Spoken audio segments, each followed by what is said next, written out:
What's up, everybody? Welcome to another episode of Springfield Stories. I have my good brother with me, man. Share your name. What's up? My name's Henry Stone, Springfield resident for many years, since '82, and currently Huber Heights resident for the last 7 years. Okay. So what do you do now? What is? I'm actually self-employed. For the last 3 years, I've been running I would say, successful floral business. It's a home-based business, and I do funeral work, daily work, and I specialize in weddings, as you know, because I was able to bless you and your lovely wife, Cassandra, at your wedding. So yeah, that's what I'm doing now. Father, minister, just trying to do the best I can to walk through this life and be productive, Good deal. We gonna end there, man. But we all have a starting point. So what was your upbringing, your childhood life, born and raised in Springfield, family dynamic, and all that stuff? Right. I was born an Air Force brat, and what that means is, my father was in the service, so we did some traveling in my younger years. My mother is actually from the Philippines, so when he was stationed in the Philippines, he met her. They moved back to the United States, and at 5 years old, they had gotten a divorce. So after the divorce, my father came back to his hometown, which was Springfield, for most of his, I would say, adolescence through his young adulthood, but until he enlisted into the service. He was from Springfield. That's when my grandparents were just starting to put their roots down here in Springfield. He went off into the Air Force, and so after the divorce, he came back to with my brother and I. Wow. Yeah. So how did that divorce impact you as a kid?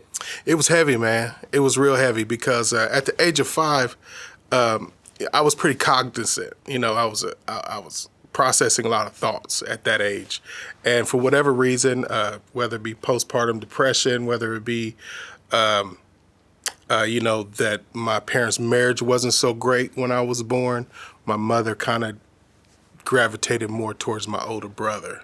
So I was left alone a lot, So a number of events happened, and I blame myself for the divorce a lot of years. But as growing up and starting to think about it, I realized that adults are responsible for their own actions.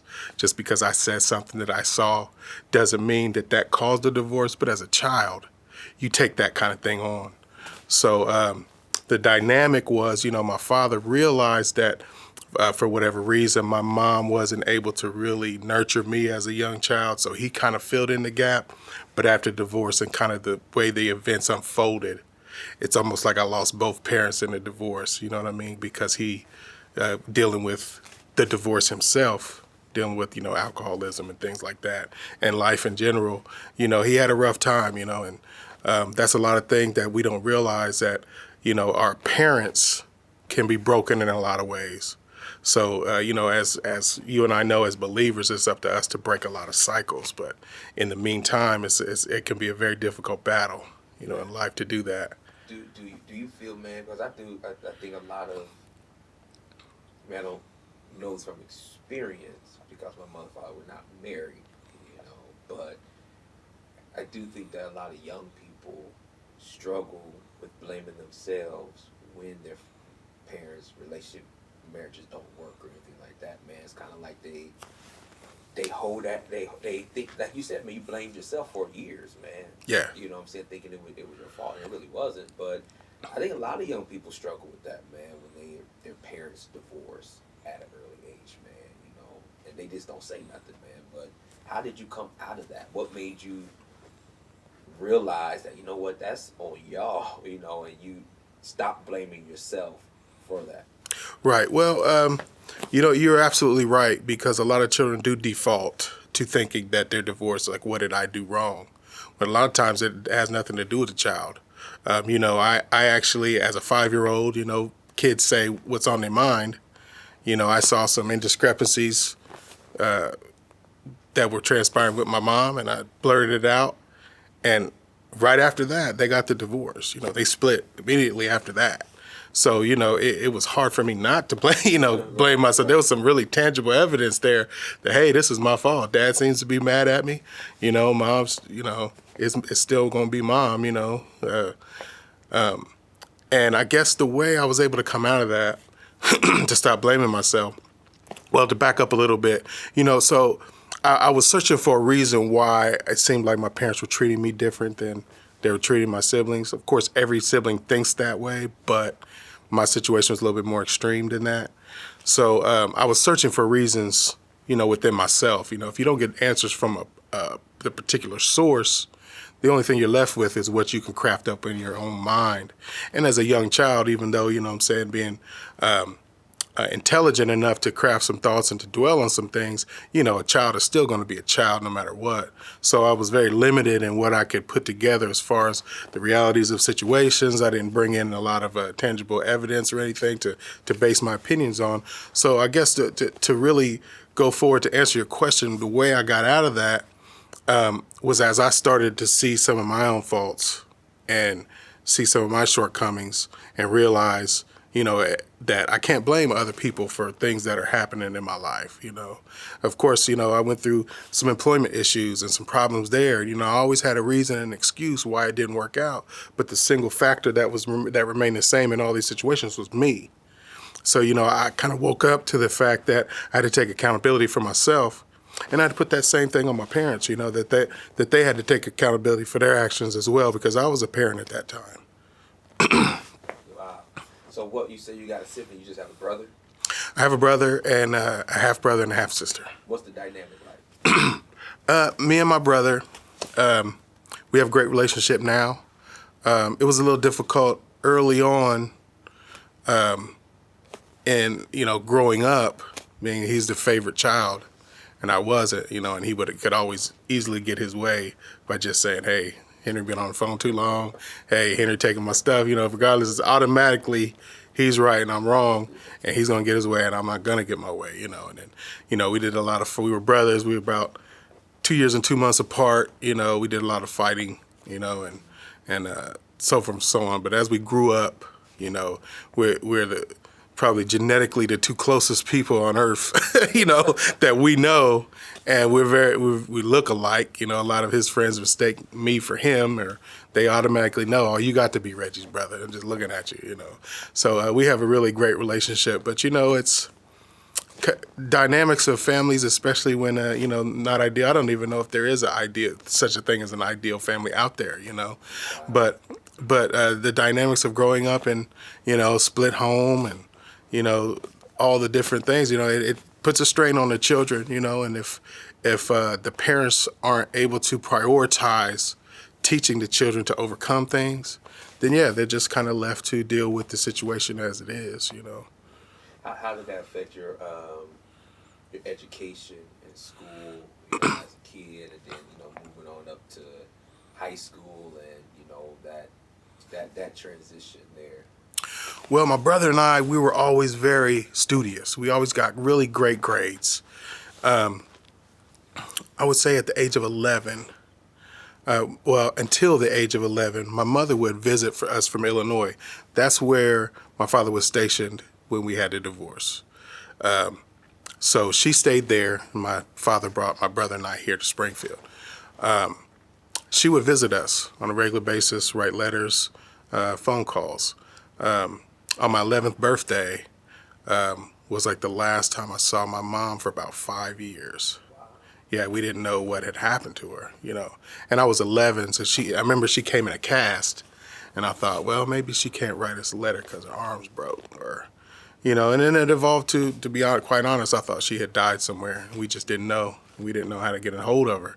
So she was essentially gone. So at 11 and 13, that had quite an impact on my brother and I's pursuits of education, so to speak. Our grades plummeted. He kind of pulled inside, and he had a small group of friends, and I kind of gravitated to the streets, in Springfield. We grew up on Chestnut and Elm Street. It's on the north side, but it's a little south side-esque neighborhood over there, right by the Peacock, where the Peacock Bar and Grill was.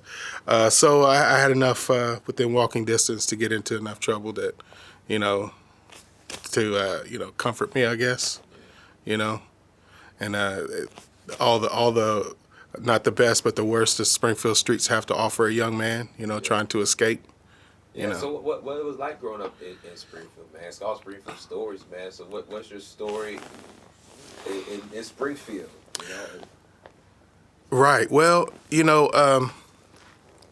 my father did instill a really good work ethic in me. He was actually self-employed. He took an early retirement. He did about 24 years in the Air Force, so he did have a pension. But he bought a house with a garage with a heater in it, and he supplemented his pension with a backyard mechanic business. And he was actually well known in Springfield because a lot of people could trust him, and he did excellent work. And, so he was a backyard mechanic. He had an Air Force pension. He raised his two boys. And he also found a lot of odd jobs for me as a child from like 8 years on up. So I knew you work and you make money, right? So even though I was making money in the streets, I always kept some kind of job because I told myself it was for cover because we had a lot of we had some community police officers. Big shout out to Delvin. He community policed and tried to reach out and talk to us like, hey, we know what you're doing. Da da da. I'm like, hey, I got a job, man. I'm out here delivering pizzas.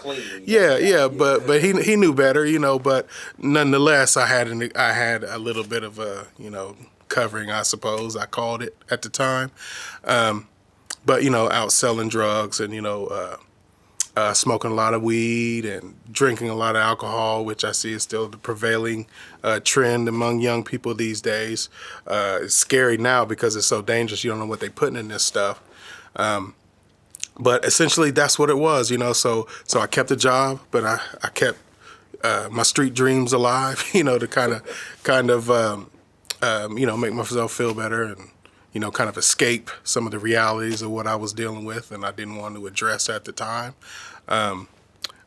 When I had got to my senior year in high school, I was already so focused on working my job and selling my drugs that school was just somewhere for me to hang out during the day.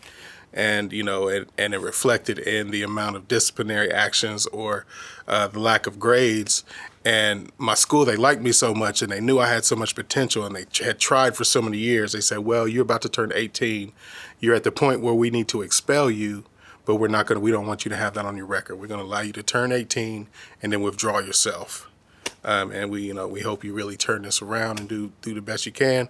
I was at JVS at the time. They said, I encourage you to go downstairs and take your GED test because you could get a scholarship, so forth and so on. I went downstairs and I aced it the first time, the pre-test, and then I got my GED, and then I went on to work. I actually stumbled my way into a job at Honda of America as a temporary for like 18 months, and then I got hired. So I no longer needed to sell drugs. At the time, I was in a relationship with my oldest son's mother, Raekwon. And I had a little apartment. I was working a really good job. So that kind of closed the chapter on the drug dealing and everything because I didn't need to do it. I had this family I was trying to build at the time. Yeah. So you said you mentioned you have kids. So what was fatherhood like for you? Like, when did you become a father, man, and how did that dynamic and pressure add into? Well, we're very young when Raekwon was born. Raekwon was born, I was 18 years old. And the problem with building anything, if the foundation is broken in any way, then I don't care how pretty the building is, the wrong kind of wind can blow and it can all crumble down, which is inevitably what happened in my situation. But I kind of had the mindset of, as long as I do better, because my father instilled that in me also. He said, the job of a good parent is to do better than their parents did. So I had that mindset, but what I was doing, I was building on top of a broken foundation. Not to say that his complete brokenness was because of his upbringing, but he'd been through the Vietnam War. He's dealing with alcoholism from the service. He's dealing with a divorce. He quit drinking when he took custody of my brother and I, but still an alcoholic. And they, not to call my dad a drunk, but they call that in recovery a dry drunk. You're still an alcoholic, but you have not addressed your alcoholism, and you're just not drinking, and that comes with its own set of problems. So he was dealing with a lot. So I took that blueprint essentially and just tried to tweak it and do better. And I found it crumbling. And what I found out is, through God's grace and through, a lot of prayer that, I had to really just scrap that whole dynamic and build my own blueprint from the ground up, because that wasn't working by any means, because what I saw was okay because of what I experienced was still pretty extreme for my children. You know what I mean? Because, basically when you're growing up as a child, you don't really have a reference point you see a veneer of your friends' lives, but you don't know what it's like in their shoes.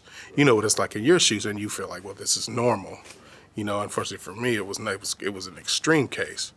So, parenting, you have to take it like anything else. You use what's good and what's not. So, like, I call it like chicken wings. You eat the meat and throw the bones away. Like Pastor Coleman used to always say, eat the meat and throw the bones away. And then just, each family dynamic is different. You can't, what I went through and our situation was nowhere near what the situation was with me and my household. So how could the same rules apply? And how could the same techniques or mindsets even apply? It's different time. Kids are different. What they're experiencing is different. So yeah, it was a lot of learning, and the longer it takes you, the more damage you could accrue along the way. So it behooves you to be open to change and to not be so rigid, particularly as a parent, but as a young man and as an individual. You have to be able to adapt, change to the times. Man, when we think about you're 18, your father, going through, school, well, about to be expelled, but, they which is the crazy time. Absolutely.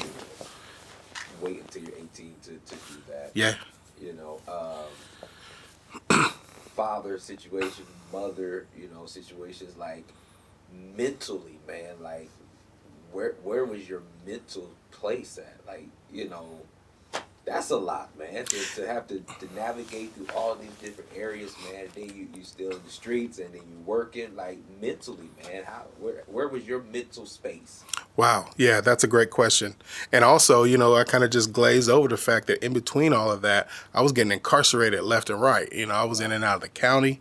I actually did a little bit of time in juvenile in Columbus, still in a car, in Springfield. I was, some traffic stuff and, even some weapons charges that God covered me that I could have spent some years as a very young man, in the drug game, trying to, get some retribution for getting robbed kind of stuff. And we dipped our toes in about every pond in Springfield that we could. And by God's grace, we didn't take a dive into any of them, But I would say my mental space, most of my mental energy was spent on holding it all together. I don't know if you've ever done that, but that's very exhausting. And when you span that out over decades, right, you go into like a survival mode, to where, yeah, you're grappling with everything you've been through in life, especially if, I'm grateful to Restored Life, where we had the mental health awareness classes. I learned the term adverse childhood experiences, ACEs, right? Especially if you've gone through a lot of ACEs. Those are in the back of your head always, and you're building foundation on top of that. And then you're building on top of that as well. And then structurally, you're trying to build your life in a way that's going to sustain and survive. But like I said, one crack in the foundation and it's going to tumble, and it eventually did. So mentally, I was not well. I could easily be set off. Because I was living life on a razor's edge most of the time, most of my life, whether I knew it or not. Whether I was medicated or not. So it mentally was very challenging for me. And I'm still to this day dealing with a lot of that wreckage. I actually have been through quite a bit of counseling, taking a little bit of medication to balance myself out. But my trust is not in medication. It's not so much in counseling, although we are living lives in the physical realm. We're in flesh. We have to address those things. But it's my foundation in Jesus Christ that by all means has even allowed me to survive the things that I've gone through, and that this is very much so a edited and PG version of my life, because it's pretty extreme. But I give all glory to God, man, because I should be rocking in a corner somewhere in a mental institution, had some breakdowns before, had some big explosions that actually wound me beyond county jail and went to prison, over, some serious, I lost control, I couldn't keep the glue binding my life together anymore. It was one more straw, and then the ball unravels, and then it's just, complete chaos. Man, one of the things why I love doing this project, Spiritual Stories, because I want how many, just by you sharing, the fact that, prison, you're holding it together. There's so many people, man, that will watch this and they're in that place that is like one more thing happens and they gonna snap. Yeah. And they're good people. Yeah. You're good people, man. Like, it's not like they're bad people. And sometimes in our community, when we look at someone, we may immediately judge them as if, oh man, they did time, or they're in the streets, or they doing this. But we don't know that they have a story, man. Yeah. Like there's some things that has happened to them, and how can we relate that, man? And there's somebody, man, that, maybe watch, they're like, yo, if one more thing happened, man, I'm on the verge of snapping. Yep. Don't snap. Don't snap. Watch, please don't snap, but get some help or something like that, so that way they don't go down that path, man. So now bring us up to, your kids is growing up, are you married? Yes, by the grace of God also. Bring us up to this life, man, of where you at, with kids and marriage, and then we'll wrap up. All right, it is good. It's God has turned my life around tremendously, but quickly before I answer that question, I need to address those people who are on the razor's edge, who are about to give up or feel like it's not worth it to maintain or hold it together, because it can get better. I take my hat off to you because I know what it takes for you to hold it together and to continue to maintain and to continue to put your feet on the ground every day and do your best to make it work.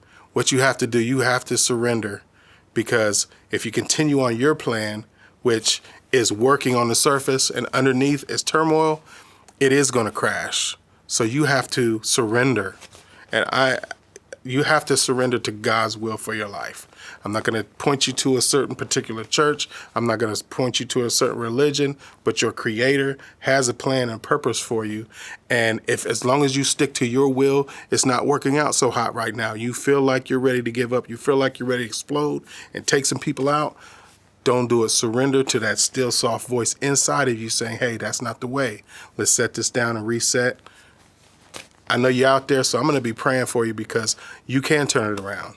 And to answer your question, I'm a business owner now. I got out of prison, and you knew me for a lot of years. I was a grown man in my 30s and 40s working at Pizza Hut. It's a very humbling experience. That was the only job I could get. I put in applications everywhere. I actually had gone to DeVry for electronic engineering, National Dean's List, 3.75 GPA. But with that prison record, I couldn't get a job at a Radio Shack. Yeah. And the store manager, I had trained him in high school. He gave me a job at Pizza Hut, and I worked that faithfully for 7 years. And through a series of events, when I wanted to quit, I believe the Holy Spirit told me to hang in there because some doors were opened. And through a series of events, by persevering, I continued to gain knowledge of this floral industry. And I'll tell y'all right now, the amount of money that I made selling crack cocaine on the streets, it pales dramatically in comparison to what I make legally selling flowers to people, making their lives better. and still paying my taxes, and paying my overhead and doing all the things that a business person is supposed to do, still making way more than any drug dealer could possibly make. So I encourage you to hang in there, and God has turned my life around as I continue to grow, get a handle on the mental trauma that I experienced.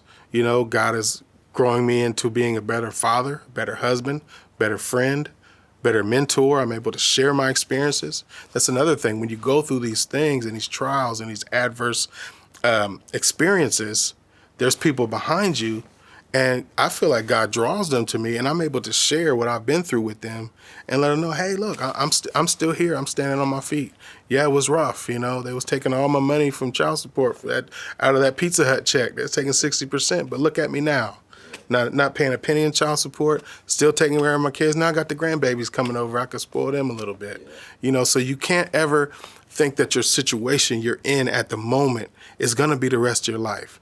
It can be if you keep doing the things you're doing now, but if you want something different, you just got to change the game up. Man, you did that child support, man. I thank God I don't have to Woo. do child support.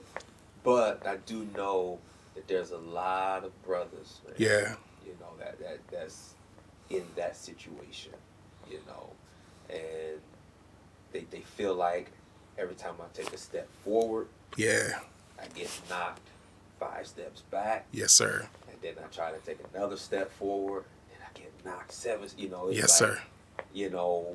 How did it come out of that cycle, man? But thank you for sharing your story, because it's just a prime example that it can turn around. Yeah. And real quick, man, let me give a shout out to your father, Carl Clark. Each one teach one, right? Your experiences will bless the next generation. So I'm in Walmart, Pizza Hut money. I'm sitting here counting up, resisting the urge to go flip some of my checks, because you can't do that, because I don't want to end up back there. Yeah. Yep, bruh. If y'all go ahead and think y'all can get away with that, if you're in the system, they're going to get you back if you go ahead and step. But it's better to just do your time, work the little piece of job you can get, and build from there. But anyways, I'm in Walmart. I'm deciding which one of these necessities I'm going to get, because I don't have enough money to get them all. And it must be all over my face. And up walks Carl Clark. Hey, Brother Henry, what's going on, man? What's wrong, man? And I told him, I said, man, Carl, I'm only making pennies, and they taking 60% of that, man. I'm paying all this child support, and I got kids at the house that need stuff, and I'm sitting here, what am I going to get for my kid? Which one is more important? And he told me, I'll never forget that. I thank him all the time for this. He was like, man, there's going to be a day that comes to an end. You just got to hold on and get there, man, because I feel you, but that child support don't last forever. You keep paying it, you keep taking care of your kids, and it's going to turn around. And that little piece of sharing his experience gave me enough courage and energy to make it through that day, and I carried that on even to this day. If I'm going through something, it's not going to last forever. Right. It's not going to last forever. You just got to hold on and make it through. That's what going through situations. You don't go around them. You go through, and that's one of the biggest tricks of using drugs to cope with your situations, because you're trying to go around the situation. You're trying not to think about it or worry about it. But meanwhile, the situation is still there, getting worse. You're just not addressing it because you're medicating yourself and getting high to deal with it, which I did for many, many years. And I think Narcotics Anonymous, I got involved with NA to help with my drug problem. Because a successful life is not going to be a life where you're getting high or getting drunk. I mean, I didn't intentionally stop drinking, but I have more priorities than to drink and to be out of it, to where I can't focus on goals or actually living in the moment. You actually have to live life. You can't float on top of life, in a medicated stupor. I've tried it, and yeah, it'll help get you through, but meanwhile, the wreckage of your life is piling up, and you're going to eventually have to deal with it, or it's just going to force you to deal with it. Yeah. Man, I appreciate you sharing your story, man. And just to give a quick shout out to your business, Florals, Cornerstone Florist. Yes. Florist. How can they reach you, man? All right. Do a quick plug. All right, good looking out. You can reach me at cornerstoneflorist.com. You can reach me on Facebook, Facebook.com/Cornerstone Florist. The phone number to Cornerstone Florist is 937-506-0447. I'm on a mission to take care of people. God told me to do that, and he'll take care of me, and he's been faithful for the last 3 years. And the brother is cold when it comes to the floral game. Thank you, brother. He is cold with it, man. His designs and everything. I wouldn't even think about doing florals, man. I'll just pick up some daisies. I don't know, man. I can't even do nothing with it. But he is cold with it. I trust it, man. I appreciate you sharing your story, Henry. Thanks, bro. All right. Much love.